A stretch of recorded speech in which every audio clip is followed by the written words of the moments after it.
ಪಂಚರಾಜ್ಯ ಚುನಾವಣೆ ಮುಗಿತು ಸರ್, ಪಂಚರಾಜ್ಯ ಚುನಾವಣೆ ಮುಗಿತು, ಉಪಚುನಾವಣೆ ಮುಗಿತು. ಮೇ 20ಕ್ಕೆ ಸರ್ಕಾರ ಅಧಿಕಾರಕ್ಕೆ ಬಂದು 3 ವರ್ಷ ಪೂರೈಸ್ತಾ ಇದೆ. ಹೊಸತನ, ಹೊಸ ನಾಯಕತ್ವದ ಬಗ್ಗೆ ಗೊತ್ತಿಲ್ಲ. ನೀವು ಹಂಗಂತ ಇದ್ದೀರಿ, ನಾನು ನೋಡ್ತಾ ಇದ್ದೀನಿ.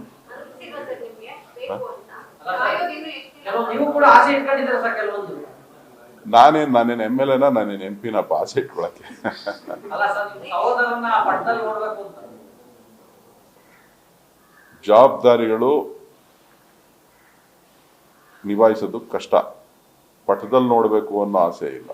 ಒಂದು ಉತ್ತಮವಾದಂಥ ಆಡಳಿತ, ಒಂದು ರಾಜಕೀಯದಲ್ಲಿ ಏನು ಅವರ ಶ್ರಮ ಇದೆ, ಪರಿಶ್ರಮ ಏನು, ಹೋರಾಟ, ಬದುಕು, ಒಂದು ದಿಟ್ಟ ನಿಲುವನ್ನು ಇಟ್ಕೊಂಡು ಪಕ್ಷಕ್ಕೆ ಪ್ರಾಮಾಣಿಕವಾಗಿ ಜನಸೇವೆಯನ್ನು ಮಾಡ್ತಾ ಬಂದಿದ್ದಾರೆ.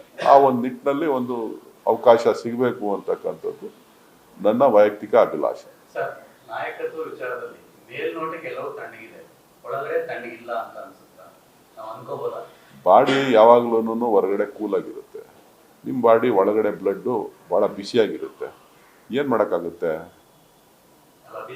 ಅಲ್ಲಪ್ಪ, ಈಗ ಸ್ವಲ್ಪ ನಿಮ್ಮ ಬಾಡಿಲೂ ಅಷ್ಟೇನೆ, ನನ್ನ ಬಾಡಿಲೂ ಅಷ್ಟೇನೆ.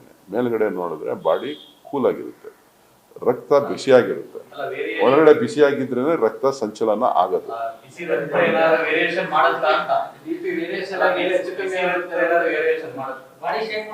ನಿಮ್ದಾದ್ರೆ ನಮ್ದು ಆಗುತ್ತೆ. ನೀವು ಹಿರಿಯ ಸಚಿವರೇ ಈ ಗೊಂದಲಗಳಿಗೆ ಒಂದು ಇತ್ಯರ್ಥ ಮಾಡಬೇಕು ಅನ್ನೋ ಒತ್ತಡವನ್ನ ಮಾಡ್ತಾ ಇರೋದು. ಪರಮೇಶ್ವರ್ ಆಗಿರ್ಬೋದು, ಸತೀಶ್ ಜಾರಕಿಹೊಳಿ ಆಗಿರ್ಬೋದು, ಹೈಕಮಾಂಡ್ ಮತ್ತೆ ಪ್ರವೇಶ ಮಾಡಿ ಗೊಂದಲಗಳನ್ನು ಬಗೆಹರಿಸಬೇಕು ಅನ್ನೋ ಒಂದು ಒತ್ತಡ ಆಗ್ತಾ ಇದೆ. ಒಳ್ಳೆಯ ಸಲಹೆಗಳನ್ನ ಕೊಟ್ಟಿದ್ದಾರೆ, ನಾನು ಸ್ವಾಗತವನ್ನ ಮಾಡ್ತೇನೆ.